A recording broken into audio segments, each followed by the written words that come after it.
meditazione ha un grande vantaggio, enorme, non ti fa sentire la fatica. E questa è la cosa più bella della passione. Se sei appassionato non sentirai mai fatica. Se la perdi, anche andare da Foligno a Todi diventa faticoso.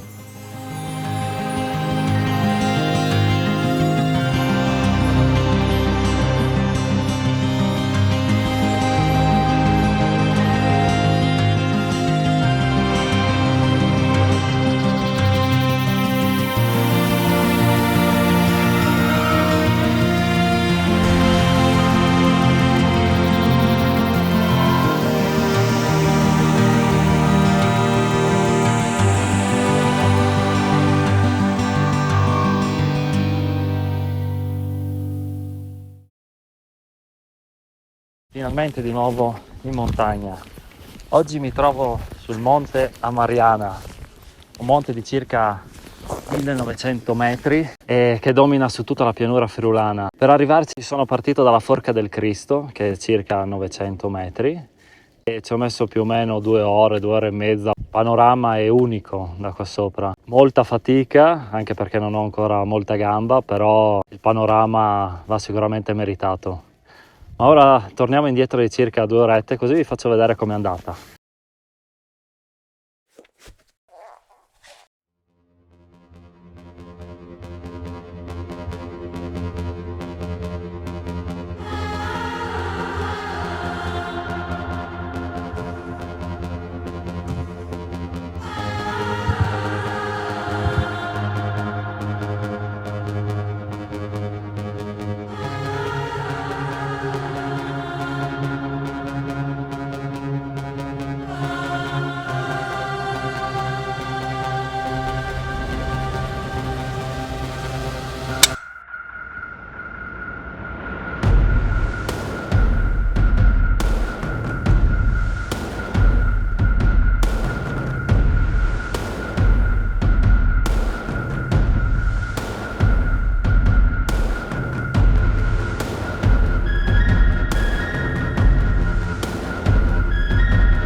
Se siete arrivati fin qui avrete già visto il video, spero vi sia piaciuto. Il mio Friuli sa regalare panorami unici come questo qua dalla Mariana. Se il video vi è piaciuto vi ricordo di cliccare mi piace e di iscrivervi al canale, così da rimanere aggiornati anche per i prossimi video.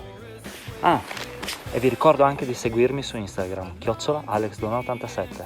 Alla prossima, ciao!